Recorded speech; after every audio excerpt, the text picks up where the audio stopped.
Hey, hey, hey, we are done with UFC Vegas 87 and it's time to break it down. It's time to recap the fights. And they were not good. Okay, I shouldn't say they were not good. The undercard was actually pretty good. Vinicius Oliveira, Bernardo Sopai. Go back, watch that fight. Good fight. Christian Leroy Duncan versus Claudio Ribeiro. Go back, watch that fight. It's a good fight. Ludovic Klein versus AJ Cunningham. Go back, watch that fight. It's a good fight. Loic Radzapov versus I need his full name. Abdul Karim El Sawadi. Go back, watch that fight. It's a good fight. It's kind of interesting. Like those four fights were actually worth the time investment. Ayman Zahabi versus Javid Basharat was fine. I don't think I'll go back and rewatch it, but it was fine. Eric Anders versus Jamie Pickett. Better than I thought it would be, but not good. But then the main card hit us, and yeah, Steve Erceg Machnell was actually pretty fun. Umar Nurmagomedov versus Betsak Almakhan was, for what it was, perfectly fine. But then you hit Mokaev Perez. Kind of dull. It did happen. I'll give it that. Kind of dull. Petrino versus Pedro. Third round was kind of cool, but that was about it. And then Rozenstruik versus Gaziev, which was also pretty bad. So there you go. And well, to be honest, the thing that really came out of this is that every card has a little bit of UFC fighter talk, obviously. But Tyson Pedro retired, talked about his financial struggles. We also had the retirement of Jamie Pickett. Although he did not talk about financial struggles, to my knowledge, I haven't seen anything about that. But 2 retirements on one card, kind of interesting. And this has led into like the whole people defending the UFC coming out of the woodwork to talk about how fighter pay is actually too good right now. It's too good. 17% is actually too high. I'm not going to rant and rave about this. I'm just going to put the caveat here that like my social media is going to suck for the next couple of days because I am sticking my nose in that. Anyways, all right, let's talk about the main event: Shamil Gaziev versus Jairzinho Rozenstruik. Round 1 had some intriguing things with it in terms of there was a takedown. I should get the stats up before I say that.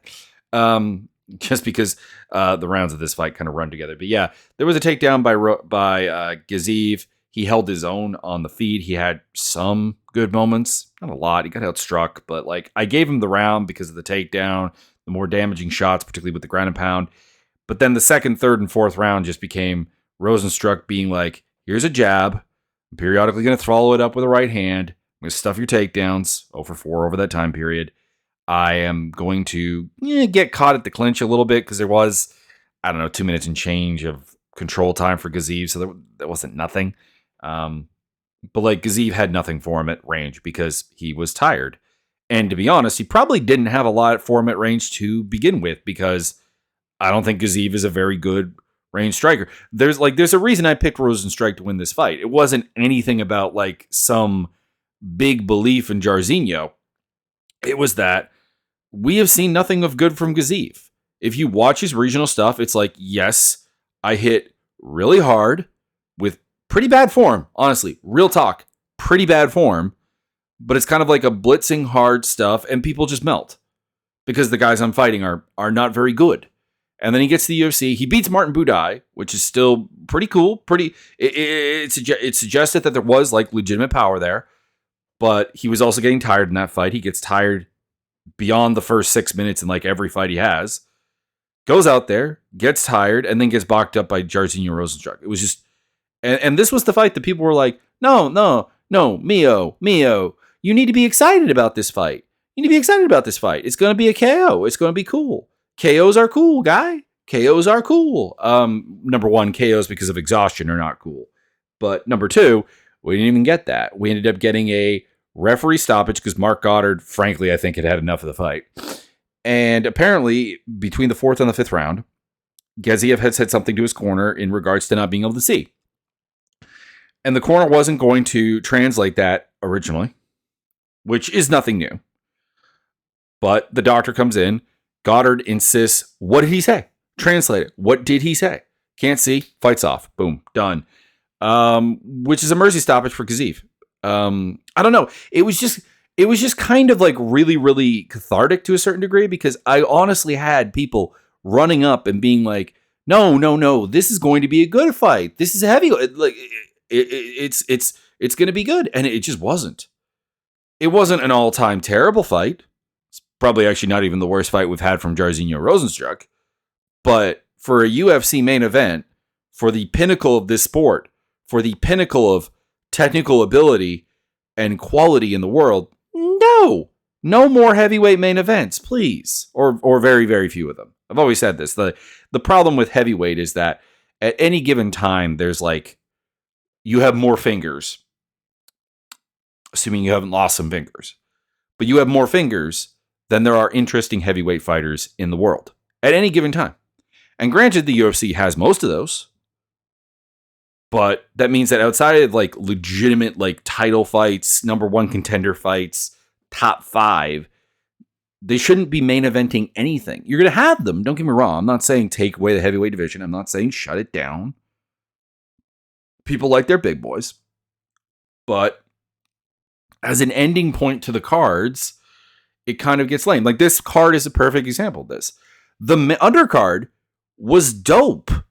It was really, really, really good. It almost every fight on the undercard. In fact, I don't have an exception to this. I legitimately don't have an exception to this. I'm looking down at this. You've got, like I said, you had the 4 fights I was really, really happy with. Basharat and Zahabi, which I said I probably wouldn't rewatch, but like it was still better than I thought it would be. And it had an unexpected winner and a big upset, and it was cool. And Anders and Pickett was better than expected. And Urseg versus Schnell was really good. So you 7 fights into this night. This was dope. This was great. And then it just fell off a cliff. and ended with a heavyweight fight. Like that's the importance, is that I have negative emotions associated with this fight card because the end was bad. And that's why main event should be better. I don't know why that's a controversial take. Next opponents, I have no idea why we haven't done Rozenstruik versus Derek Lewis. Do it. Not for a main event, not for a co-main event. Put it on a main card if you want, because 2 ranked fighters, but no. Gaziev, I've got Waldo Cortez Acosta as their other like sort of up and coming, but not really up and coming heavyweight, because they're both kind of old for it. I could be wrong on Waldo Cortez Acosta. Is he younger than I'm thinking? Biggie Boy, not Biggie Boy, Salsa Boy, how big? Yeah, 32. Yeah, they're both a little bit too old to be up and comers, but hey, it is heavyweight. They'll probably last till they're 40. Vitor Petrino versus Tyson Pedro. I gave Petrino all 3 rounds. I would say only the third was particularly good. Like I said in the kind of intro there, they landed a combined 66 strikes. I honestly think that says all that you need to know. The high was 14 landed in the third round by Pedro, or second round by Pedro. Pedro had the cleaner like stand up, obviously, but like wasn't really impacting Petrino. Petrino was impacting Pedro. Pedro slowed down. We got some takedowns at the end, including some high amplitude slams, 4 minutes of top control for Petrino. Didn't really lead to much. He landed 13 total strikes. I don't know. I don't really know. After the fight, Petrino did talk about wanting to I don't know, go deep in this fight and kind of show what he's got. I have no idea if that's cope or if that's actually true, whatever. Like, I still think Petrino's a good fighter. Like, he's got the raw physicality. Like, he's got the durability, the cardio, the strength, the raw aggression at times, and the fearlessness to be like a pretty good 205er. Like, honestly, like all the physical check box are there. I would just like to see, I guess, a better fight IQ, honestly. And like, I'd also like to see him fight somebody who can fight hard theoretically for more than a round. Not that Pedro gassed horribly here, but like he fought for 15 minutes at a really, really low pace. and really for 10 minutes at a low pace, and then got more or less crushed in the third round. That's the problem. Is it just didn't stretch anything. It didn't push anything. Pedro retired, like I said, which is fired off the whole thing about fighter pay. I've got Petrino against Ryan Spawn for his next fight because Ryan Spawn offers dynamic danger. Not necessarily a guy who can go very deep, but a guy who is on the feet pretty dangerous because he's a dynamic, like powerful striker. Not a good striker. I want to be clear. When I say dynamic, I don't mean good. I just mean dynamic. And like has a fairly cool like front headlock game as well. So it makes sense on kind of like all levels. It's a decent fight that fits both guys. It moves Petrino up the ladder because I do think he's going to be quite good. It's just I think legitimate. I was talking about this, and we'll get into this more with Muhammad Mokaev, but I honestly stand by the idea that like MMA fighters tend not to really realize their limitations and the problems with their foundation until they lose, or at the very least have a negative moment in a fight. And Petrino's not had that the entire time. He's just kind of crushed. It's why it's the big problem with can crushers often. It's like they come in and it's not that they're bad. It's not that they don't have the physicality. It's not that. It's just that they haven't faced danger and pushback throughout their career, and they're in the UFC. And the longer that goes on, the less time you have to correct those negative base implications. So I kind of want to get him there. I kind of ironically, I want to get him if not a loss, a bad moment, so that we see if he can recognize some things, or more importantly, his coaches can recognize some things, correct some things, and become better. That's the key. I want better. I just want better. Actually kind of goes back to my whole fighter pay thing. Alex Perez, Muhammad Mokaev was not good. I scored it for Mokaev. I gave him the first and the third. I gave Perez the second. And I think what the end problem was for Perez is that there was no definitive Perez round. Like, Mokaev won the first round. I don't think anyone's questioning that. He had a minute and a half on top. Outlanded him 29-12 in significant strikes. Second round comes around and like Perez does double him up. I guess you really got to get that second round to Perez. But like then you get to the third where it's like 17-15 in strikes, and looking at the numbers, like I don't know who won that round, but like Mokaev was doing some things. Now, Mokaev after the fight said that like a lot of his problems was obviously that he was sick. He was sick before the fight, and he put up some pictures of what I assume to be diarrhea in a toilet bowl. I have no doubt.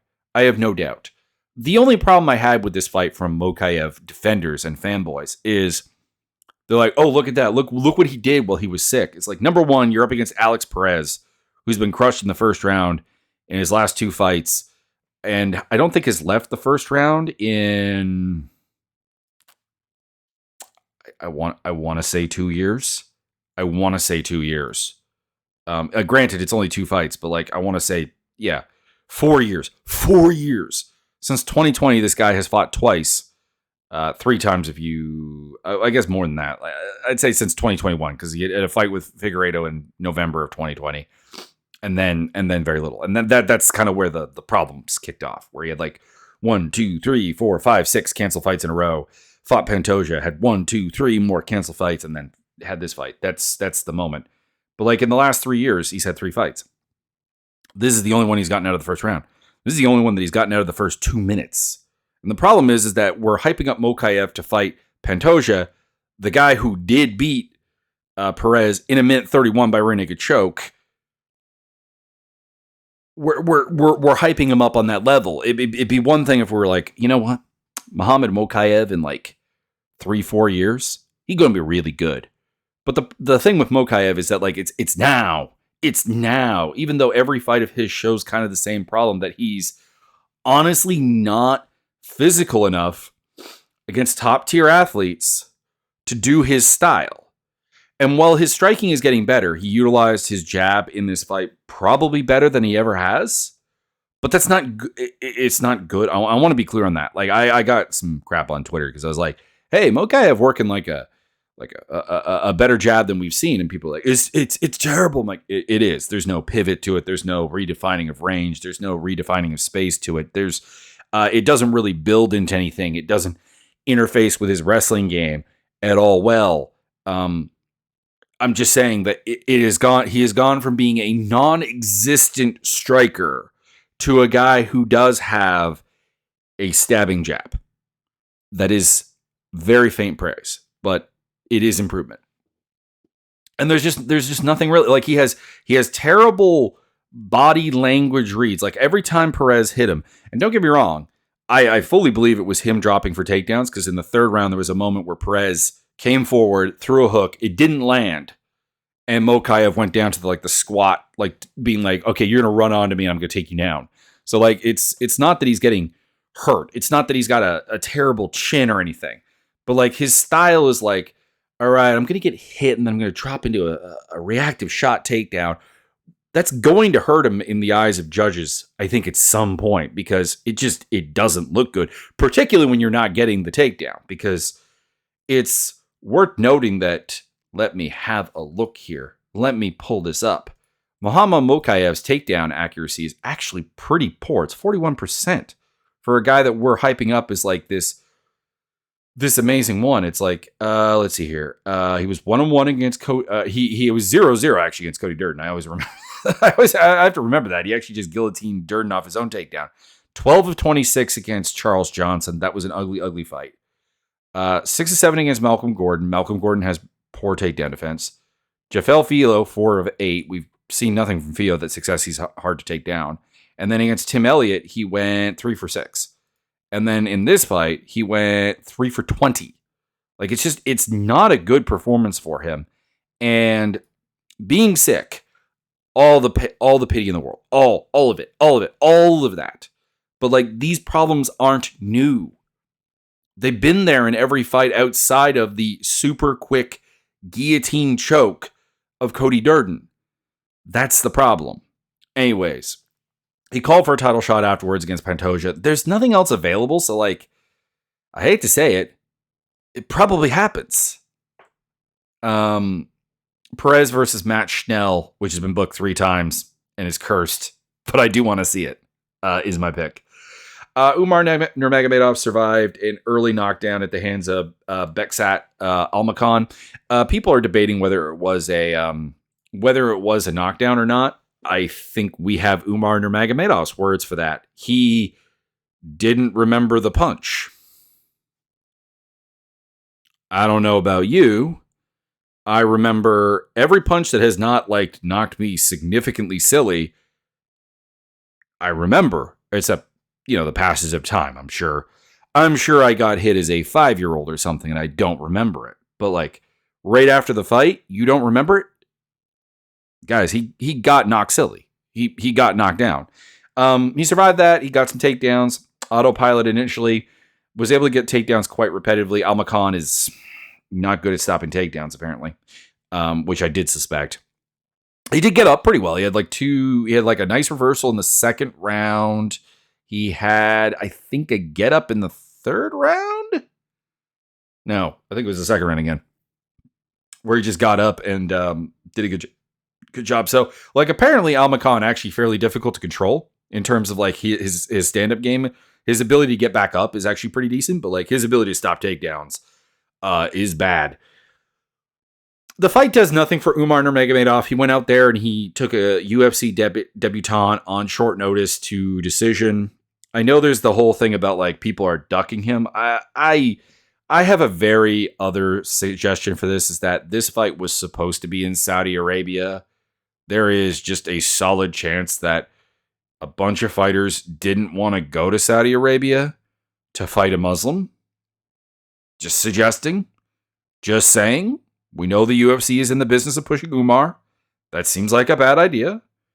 Not the pushing Umar part, but the the enduring the whole Saudi Arabia thing ordeal to go fight a guy the UFC is pushing doesn't seem great. Unless you're going to get paid a lot, which we know they're not. And then by the time it was a Vegas card, I assume that there just wasn't enough time to really, get a proper camp in for a guy who is a very top-notch fighter. Like as much as I'm more anti-Umar than I think his fans are. Just because I haven't really seen it. Like you look at his career and it's like there's a bunch of guys. There's not a lot of impressive feats here on paper. And I know people will say, well, that's just on paper. We can vibe that he's really, really good or whatever. But it's like, all right, you beat Almakhan. You did knock out Ronnie Barcelos. That's very impressive. You went to decision with Nate Maness. It's not great. Considering that, I think directly after that, Tadger Ulanbekov, who is a weight class down, basically just, ripped his head off. Then there's the Brian Kelleher victory and the Sergey Morozov victory. Those are fine guys, don't get me wrong, but, they're not great. And then, his pre-UFC career, and I'm not knocking it because pre-UFC careers for most people are pretty bad. There's a win over Sayub Kakramanov. That is cool. That holds up. That is very good. But the rest of it, there's a couple of guys who have a decent, on paper record, 12-1-1. Fedorkin Soborov, who is now 14-5-1, and has been doing a lot of losing lately. Maybe that's not a great one. Wagner Lima, who's 12-4. That's not terrible. 6-0 Brian Gonzalez. That's again not terrible. Gonzalez is 13-2 now. He's only lost 2 fights and he's doing some cool things. But yeah, there's just a lack of proof here. Your high water mark is an admittedly very, very impressive victory against Ronnie Barcelos, but it's still Ronnie Barcelos. You know what I mean? There may be a future Khabib here. To be honest, he's not like a lot of the other super high hype guys from Chechnya and Dagestan who I just I look at and I'm like, this is not the guy. Mokaev is an example of that. I would also bring up Said Nurmagomedov and Zabit Magomed Sharipov as examples of this, guys who I could point to something that I'm not really. Umar doesn't have that. I haven't seen the limitation. I haven't seen the thing. It's just I need to see him up against that higher level before I get super excited. Put her in there with Corey Sandhagen. Put Almakhan in there with someone from Dana White Contender Series because he was supposed to debut in Dana White Contender Series anyways. So that would make a lot of sense. Not send him down to DWCS, but give him someone coming off that show on a UFC card to kind of showcase against. Matt Schnell, Steve Urseg. First round was competitive, but Urseg was the cleaner boxer, the defter guy, cut open Schnell over the eyebrow. Was doing a really, really nice job of having a snapback jab. That's probably not the term for it. I apologize. My boxing terminology is non-existent. Please keep that in mind. But I'm doing it as if you can see me. He'd throw the jab, and then he would come back with a sort of smack hook, as he's returning it, and he would overlap Schnell's own offense and smack him in the side of the head. Pretty nice, pretty good, pretty effective. Schnell couldn't really get some sustain going on, and then in the second round, boom, Urseg knocked him out. Cool. Urseg called out Moreno. Might as well. And Schnell, like I said, against Alex Perez. Somebody said if Schnell had a chin, he'd be really good. I'm like, no, because I honestly don't think that the problem in his career has historically been chin. Matt Schnell in his losses, will get knocked out quite hard.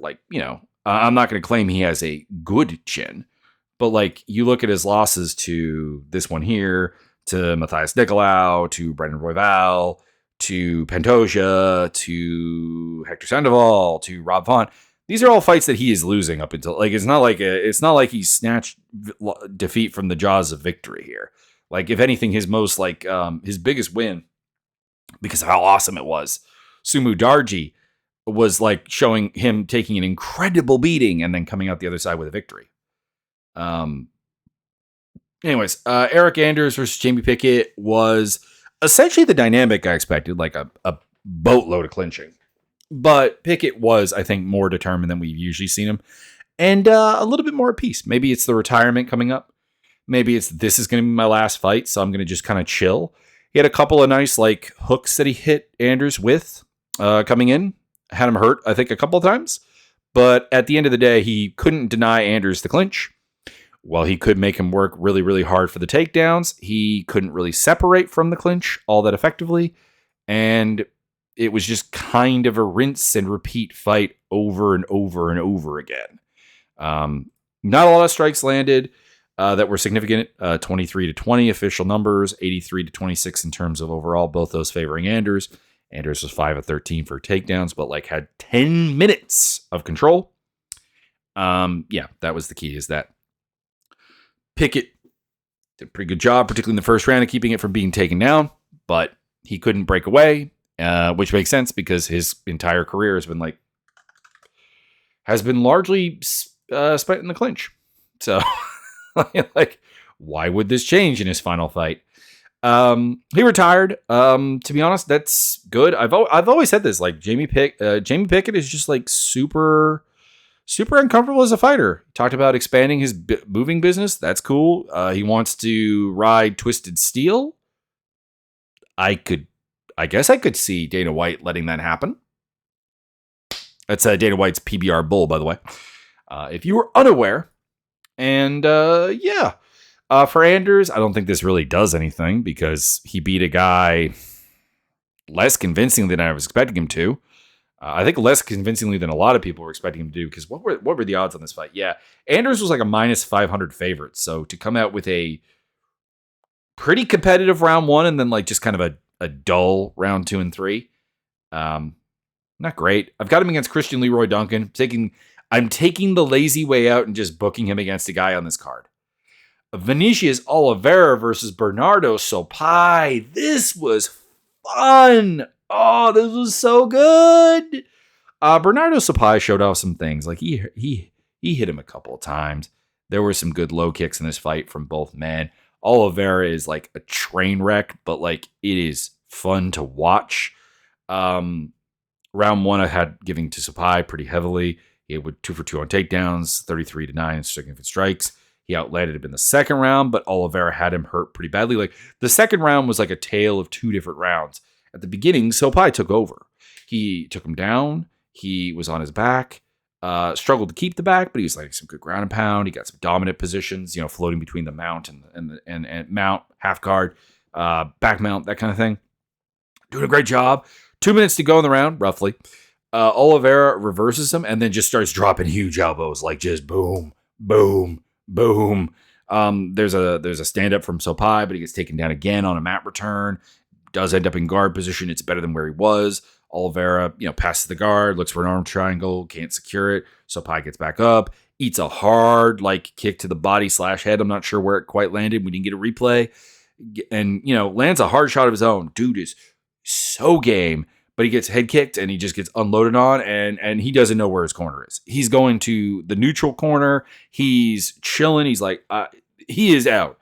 And to be honest, I would have, if I was his corner, I would have probably not thrown the towel in. Don't get me wrong. I would have let him go out there for the third round, but I would be ready because he was unresponsive in the corner. Unresponsive. And then in the third round, Oliveira comes out. He's landing stop. Don't get me wrong. Sopai is throwing a good stinging jab back. He's throwing a good overhand right back. But every time he's hit, he doesn't know where he is. He's swimming. The defense is not there. He's off balance whenever he gets get hit with a low kick. Oliveira's unloading him with good little 3-piece barrages and body kicks and doing his thing. And then, he's just staggering Sopai with everything. And I've got noted here, I would have thrown the towel in right about here. And then, Oliveira buckles his leg with a low kick, hits him with the jumping knee. Done. Great finish. Fantastic fight. Go watch this fight. It was fantastic. A huge credit to Bernardo Sopai for coming out here and doing an amazing, amazing, amazing job in short notice. He did so well for a young guy who I think is coming up a weight class. I don't think they mentioned it, but I think someone on Twitter mentioned he's actually a 125er. I actually hadn't realized that because he doesn't look all that small. And I think the fight I saw him and he was at 135. Yeah. I think someone may have been telling me some porky pies on that one. I'm not seeing. Okay, there's I got a flyweight fight back in 2018 and a second one that same year. So he toyed with the idea of flyweight, but I wouldn't say that he is a flyweight. He predominantly fights at bantamweight. Now he went out there with like a guy who's a lot more polished, and he looked good. He looked good. There is no shame for Bernardo Sopaia for this fight. He'll probably take some time off because he had to be carried out of the octagon. Couldn't put any weight on I think it was his right leg. Oliveira versus Garrett Armfield, Sopaia versus Dana White Contender Series fodder because, in a nutshell, he was apparently supposed to fight on Contender Series, similar to Almacan. They were talking about it, and then he got this fight, and obviously, like, just kind of let the man cook. Let the man cook. Then we had Ayman Zahabi versus Javid Basharat. Basharat won the first round, I thought. I thought he lost the second and the third round. Third round definitely went to Zahabi. Second round is the magic round. 26-28 significant total strikes in favor of Basharat. 60 strikes same. But the takedowns were surprisingly stopped pretty well by Zahabi. I think of him as like a really bad takedown defender, but like they were there. When Zahabi just like decided to up the pace, like he started to outpace Basharat, which is weird because he's known as this like super low output kind of like guy. He landed 77 total strikes in this fight, and his previous high was that really it was the like super weird Ricky Turcios fight where Turcios was doing like nothing defensively and landed 54 strikes in that. So it was interesting to see that happen. Like I said, it's not a fight that I would go back and watch again. Just because I'm not, unfortunately for Zahabi, he's 36, I want to say. And that just, to me is a little bit too late to be making like this kind of run and like have it mean something. But like, I'll probably watch it for his next fight, I guess. But yeah, Zahabi gave a good effort for himself. Fantastic work. And congratulations on the win. I've got Daniel Marcos penciled in for his next fight. And for Basharat, I think we need to give him something a little bit easier. I think we need to take a step back. He did have that no contest with Victor Henry for the groin strike. So bring it back. Give him someone like Sergey Morozov. Let him go out there. Let him work his game. It's not that it'll like prove anything, but I feel like the heat's off of him, and it needs to get back on. Anyways, his booking's been very, very weird. Christian Leroy Duncan versus Claudio Ribeiro was pretty bad. It was entertaining, but like incredibly bad, if you know what I mean. Like it was sloppy. Like Ribeiro at various points was just backing up in the cage and covering up and just like didn't want to be there. Did not want to be there at all. Christian Leroy Duncan takes him down in the second round, mounts him, starts pounding away with like elbows and stuff, and just stops the fight. Boom. There you go. Was this the fight? I'm trying to remember which fight was like the terrible stoppage. No. That was the Radzapov El Sawadi one at the top of the card, at the beginning of the card. Anders versus CLD. Like I said, I don't know what to do with Ribeiro. He looked just kind of broken in this fight. Like for a guy who gets by on like confidence and like fierceness, I guess in a nutshell, if I were to put a word on it, dude just like at various points was just cowed by Christian Leroy Duncan. I understand Christian Leroy Duncan is a monster. He's a big middleweight. He is a muscular, scary, explosive, powerful force. But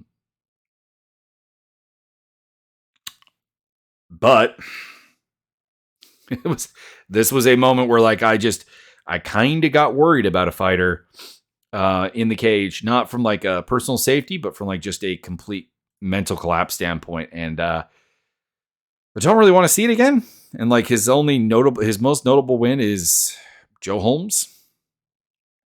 Joe Holmes is bad. I think after 4 fights, it's time to go to other things. Ludwig Klein destroyed AJ Cunningham. Oh my lord, he went out there and he beat this man. I feel like we need the box score on this one. Like, not that I'm talking about like activity or whatever, but like Ludwig Klein landed 63 total strikes, 60 of which were significant in the first round. He landed more strikes in this first round than Loic Radzepov in 3 rounds, El Sawadi in 3 rounds, not AJ Cunningham, obviously.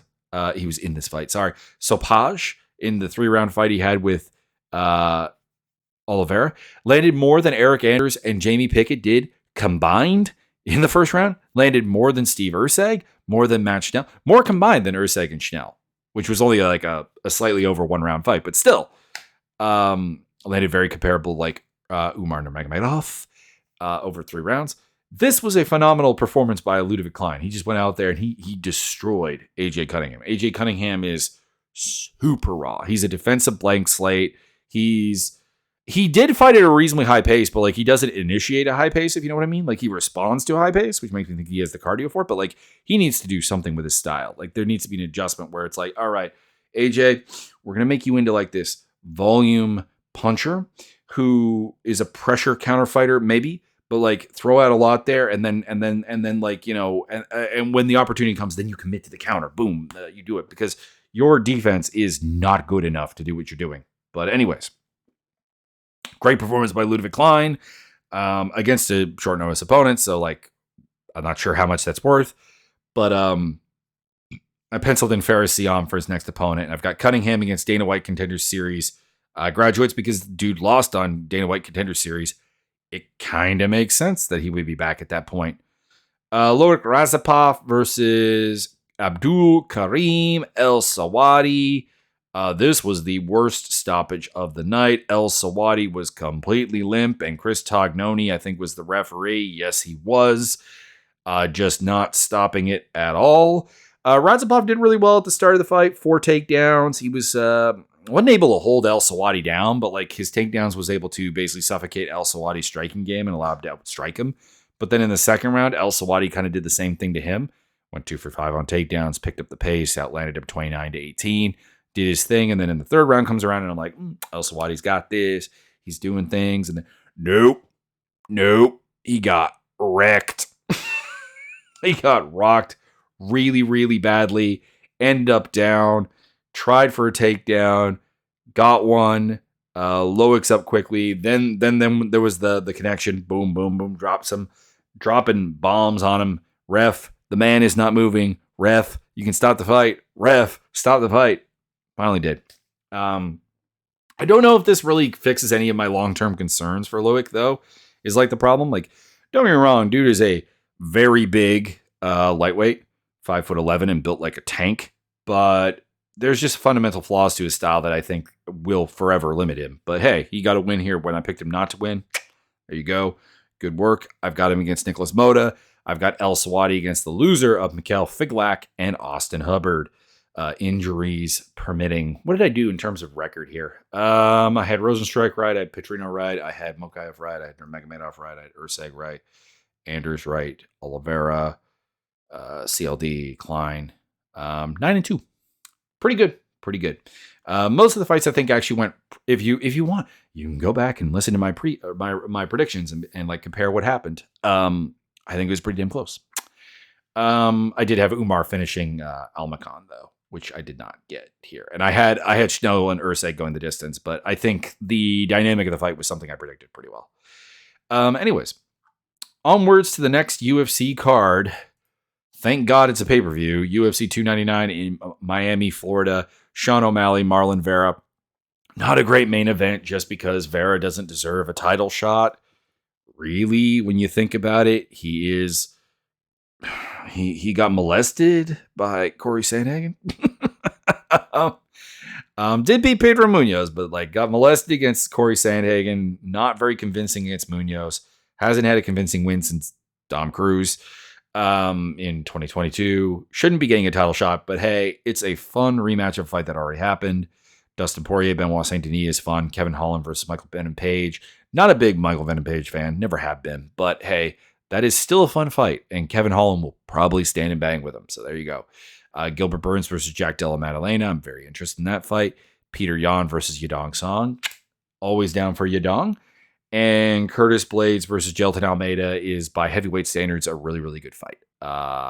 Caitlin, I'll probably call her Shikagian repetitively, but it's Caitlin Sermonara now versus Macy Barber. That makes a lot of sense, even if I'm not super amped for the fight, but it makes sense. Mateusz Gamrot versus Rafael Dos Anjos. I am actually pretty amped for that fight. Pedro Munoz versus Kyler Phillips. That's cool. Michelle Pehea versus Michelle Oleksiejczuk. I am behind that. Thank you very much. Felipe Lins versus Ion Kudalaba. It's a bit of a meme fight, but like it's still fun. I would be more interested in Robelis Depaje. I don't know how to say his name, but he's a Taekwondo Olympic guy, 35-year-old from Cuba. By heavyweight standards, that's a solid, anticipatable debut against Josh Parisian. CJ Vergara versus Ashu Alambayev it's fine. It does feel like a step down for Almabayev, though. So it's a bit weird. And then JoJo Wood versus Marina Moroz to open up the card. That's really, really solid. 2 thumbs up. Cool. That's a really good card. And people are saying it's better than UFC 300. I don't know about that. Don't get me wrong. UFC 300, I've commented on it before, is like a letdown because of how much it was built up versus what it's delivered. But it's still a pretty damn amazing card. Anyways, that's all for this one. Check out the links down below for my Discord, my social medias, my gaming stuff. We got the MMA simulator on full track, about to open up the March Bloody Mania callouts. If you've got one, go ahead. We've got a women's champion who has not been challenged in a while. Come on, ladies. And we've got Byron, who, I know Craig has his standard call out for Byron at all times, but Craig will probably lose again. So if anyone wants to save Craig from being his own brain dead self, you are welcome to it. Anyways, there you go. I will see you for the predictions.